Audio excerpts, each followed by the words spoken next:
How important is having kids to Gen Z? It's not my goal in life. It's important for me. Why would I attribute my worth and my success to a child who didn't ask to be here? Hope you guys saw that. It said 27 years old. That's her up here, voted for Harris, and him down here, Brett, 20 years old, voted for Trump. And they're trying to see the difference, the disparities when it comes to Gen Z, future goals, what they would define as a fulfilled life, so on and so forth. More on that later. Having kids is a really big goal of mine. In the latest NBC News Decision Desk poll, we asked Gen Z what drives their personal definition of success, and they ranked everything from having a fulfilling career to owning a home and having emotional stability. The responses revealed a pretty notable gender gap, not unsimilar to what we've seen in Gen Z's political beliefs. Gen Z men who voted for Trump ranked having children as the most important thing in their personal definition of success. But women who voted for Harris ranked having children as one of the least important things in their personal definition of success. I mean, I may want to have a child one day, and I may not. And the value of my life and my success shouldn't hinge on that decision. Sure, but you're running out of time, right? You're 27. That's just the truth. You're running out of time. But yes, your values and based on whether you have a child or not. Despite their differences on having children, the Gen Zers we spoke with all mentioned affordability as a barrier to having children, even if it's something they want to do. I think a good number for me is 5 kids. But yeah, it's a big factor, right? If there's no way for me to increase my income, or if the prices don't go down, then I don't really think I can afford to have 5 kids. Because at the end of the day, I'm unemployed and I'm barely able to support myself. I'm not even thinking about having a child right now. It's hard to feel like I have any kind of independence when it comes to making my own decisions about my own life. Probably hinder me from having kids if I don't have the money. I'd probably have to wait until I have enough money to support. And I don't have a kid and bring them into a world where they can't thrive, In 2024, the fertility rate in the U.S. dropped to an all-time low with less than 1.6 kids per woman. While the Trump administration has explored ways to encourage women to have more children, experts say they overlook the cost of having kids. I want to show you some of these comments coming specifically from the women, right, who are celebrating the Gen Z chicks for not wanting to have children. Of course, my thoughts are going to come. Check this out. This commenter here, female commenter, says, "I'm so proud of Gen Z women choosing to follow their dreams." Interesting. Somebody else here says, "Women as always, being realistic." All right. So, okay. Somebody else here added, "So their success is tied to women." Somebody else here says, "Wanting kids that you won't care for is wow." Here's another woman who said, "Gen Z women, I love you." So there's this obvious praise that like these Gen Z women are doing the right thing. Check this out real quick. Gen Z, these are adults under 30 years old. We thought we would ask a big picture question, what they think is most important to their personal definition of success. So we gave a whole bunch of different options here, and we asked folks in this poll, pick the 3 that you think are most important. The most commonly cited for Gen Z for success in life: to have a fulfilling job or career, to have the money to do the things you want to do. What was most surprising about this poll, though, was there were massive differences between how men and women in Gen Z answered, and there were huge differences politically. When you combine those two things, gender and politics in Gen Z. Because they're getting turned woke and liberal on TikTok, in colleges, in universities. And you ask about what's important to success, they are worlds apart. Look at this. Men, Gen Z, men under 30 who voted for Donald Trump, what were they most likely to say makes for a successful life? Having children. Number 1. Women, Gen Z, voted for Kamala Harris. Where's heaven? Wow. All the way down here at the bottom. Couldn't be more opposite. Second to last for women who voted for Harris was being married. Being married, look at this, near the top of the list for men who voted for Donald Trump. Another huge difference, a very common answer for Gen Z women who voted for Harris was having emotional stability. For Gen Z men who voted for Donald Trump, you got to go all the way to the bottom to find that one. These are some core basic questions about how people think about life. And you can see here, this rising generation in this country, very far apart. So we have a generation of young women who are coming up who having a child and having a family is the last thing on their list. And so to people, they may think, oh, that's just a difference of opinions, perspectives. Here's what I believe. I believe that looking at what's on the top 3 there on their list and me seeing emotional stability on that top 3 list lets me know one thing, that they want emotional stability because many of them don't think that they have it. They don't think that they have it. And as I can imagine, they know that raising a family, having children is not easy. We know that liberal women report being the most depressed. You have people saying, oh no, that's just them. They're just more honest. They're more likely to go seek help. No, you can look at them. You can see it. Do they look like they're having a good time? Of course not. They're drinking tea. No, I'll have a tea, actually. The Coffee Pot is backed by FathersHaveRights.com, the ultimate prenup prep guide for men who value marriage in our modern day. Future husbands, the divorce industry makes billions when men walk into a lawyer's office unprepared. Don't let the system profit from your ignorance. My step-by-step guide at FathersHaveRights.com, created with expert attorneys James Sexton and the lead attorney, hands you the questions, checklists, and strategy to walk in 10 steps ahead, and it costs only a couple of dinner dates. Click the link pinned to the top of the comment section, secure your future, and join the hundreds of men preparing their marriages the right way. When you meet a young man who looks at you and he seems stable and has a good sense of direction of what he wants out of life, he's finding his way in this life, and he says to you, I want to have a family and I want to have kids. What do you think to yourself? Do you think that that's a man with a good head on his shoulders? Or do you think he's in a bad place? Let me give you another example. If you meet another man and he looks at you, say, what's the most important thing to you? He's like, emotional stability. You'd be like, okay, what's been going on? And no, this doesn't mean that I don't think men go through things. That's not what that means. I think you can tell a lot here by the things that women want and prioritize, right? People typically want things they may not have yet. Those are my thoughts. What do you guys think, of course? All right. So, there's this whole talk of cost for having kids when the studies actually show that the people having the most kids aren't the people making the most money. And I think it's after someone earns $700,000, they then become more open to having more kids. Let me make sure I'm not lying to you guys. We're going to talk to our AI assistant barista, Ms. Coffee. Ms. Coffee, could you fact check what I just said right there? You're not lying. There's truth in what you said, but let me break it down clearly so you don't overstate it. 1. Income and family size. Lower income families in the US and globally tend to have higher fertility rates. This is especially clear when comparing across countries. Poorer nations average more children per woman. Within the US, people with less education and lower earnings are more likely to have larger families, 3+ kids.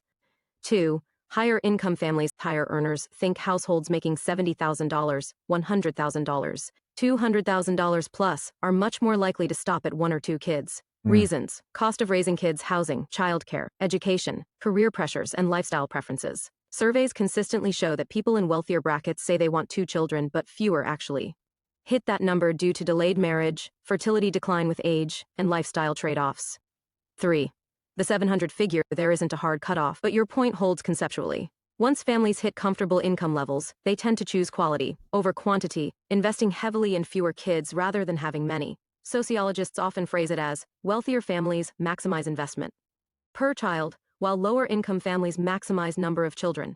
So yes, you can safely say people with lower incomes tend to have more kids, while wealthier families usually don't want more than 2. All right, so at least I was half right. That's why I like fact checking in real time.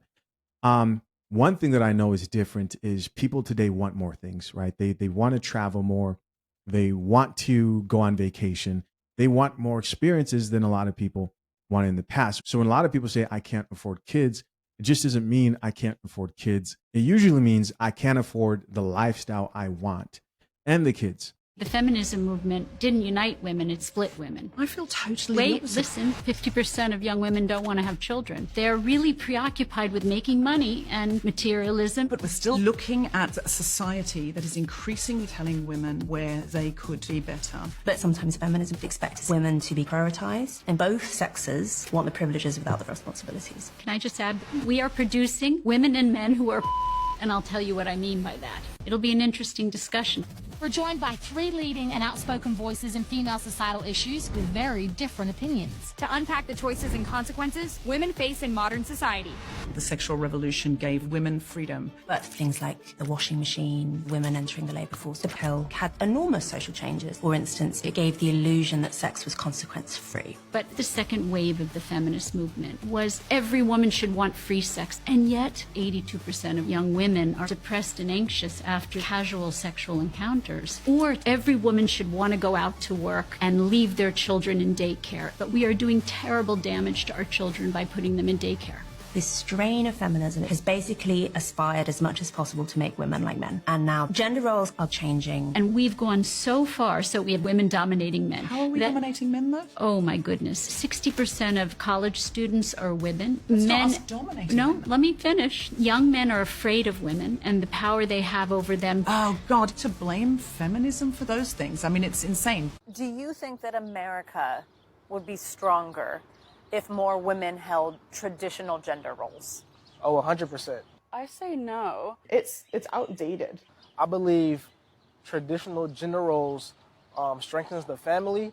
If a mother is out working and not able to nurture her children, like, so if she has a son, for example, that son might be looking to the world, looking at school, looking at parties, at clubs for that love that he wants from his mom. And vice versa with the dad. The dad is not present. The daughter might be yearning for that love, that masculine figure in her life, but it's supposed to be her dad. But instead, she's trying to find this in other men and just other pleasures, you know, and that can lead to so many dangerous things. We all have our strengths and weaknesses. We all have the things we like and we don't like, what we're good at and we're not. And I say play to that. It really depends on the couple. I'm not saying that is a wrong thing to do, but more it really depends on the partnership and making those decisions together. I have not really experienced a lot of the traditional gender roles because it's not something I'm looking for. It's the young men voter turnout, which I think is probably why so many of us are so heartbroken. But the disparity, the delta that we've seen growing between young men and young women, it's here. Like, this is the biggest, I believe, I might be wrong, but I think this is the biggest gender voting gap that we've had, or at least in a lot of verticals, this is the biggest gender voting gap. And it's young men. They came out in droves to support Trump. And why did they do that? Because of all of the things that, you know, Scott Galloway talks about. They are behind in school. They are making less money than their fathers, which is a very difficult mental thing for them. Their drug use is up. Male suicide is up. They are lonely. Like, it's all of these things that have culminated, and they need to feel seen, and Trump makes them feel seen. And that's why this big turnout came out, and they're choosing to feel seen over women's rights. I agree. I hear you in my brain.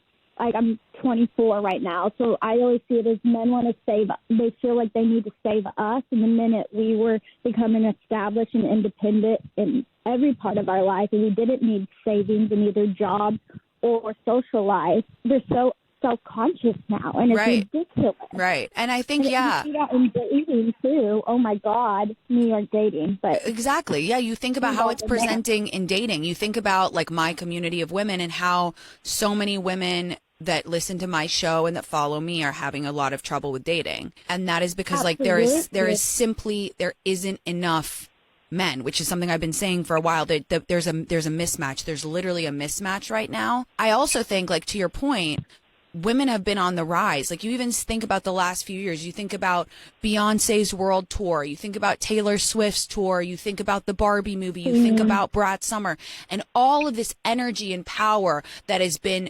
snowballing and getting bigger and bigger. And it's like the feminine is coming into power, and look what happened. Got swatted away. So apparently there's a new study that says Gen Z boys do not believe in gender equality.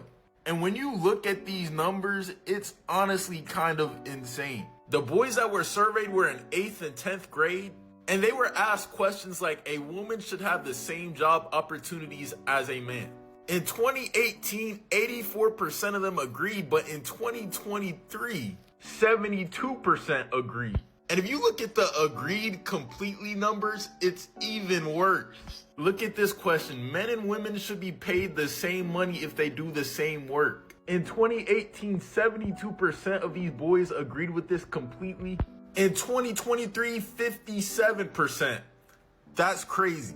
And you might think, oh, these are just lonely boys that are stuck on the internet. The numbers are even worse for boys that hang out with their friends versus boys that don't hang out with their friends.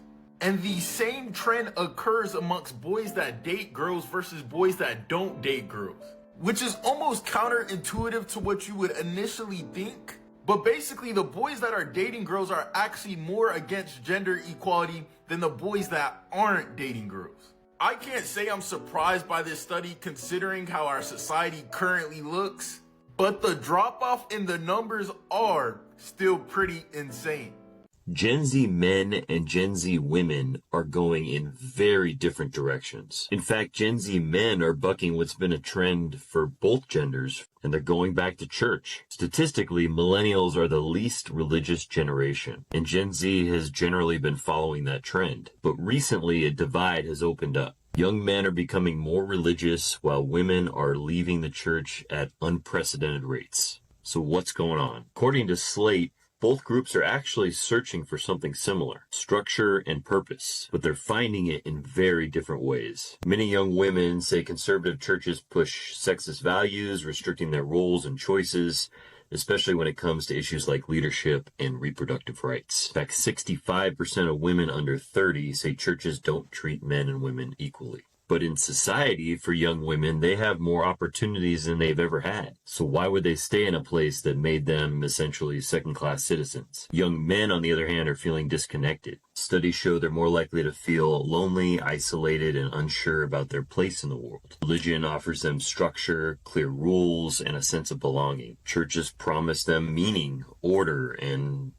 sometimes traditional gender roles, where men are given purpose by being the head of the household. But there's another major factor here. Young men are more likely to listen to influencers like Jordan Peterson, Joe Rogan, and others who speak about personal responsibility and masculinity. The manosphere, if you will, aligns with conservative Christian values and offers men control and clarity. So these conservative institutions are alienating women but attracting men. And it's creating a worsening gender divide. It doesn't just stop at religion. It also includes politics, family, and gender roles. It's a crazy, chaotic world, and in the end, both groups are just looking for meaning. But if this momentum continues, it creates a pretty precarious situation. And I think us millennial men have some work to do with this generation. Hey guys, as always, I appreciate you checking out yet another episode of The Coffee Pod. To my currently engaged or soon to be married men, if you need a prenup and would like a guide that shows you how to get a solid and legally binding prenuptial agreement, hit the link pinned to the top of the comment section and access your guide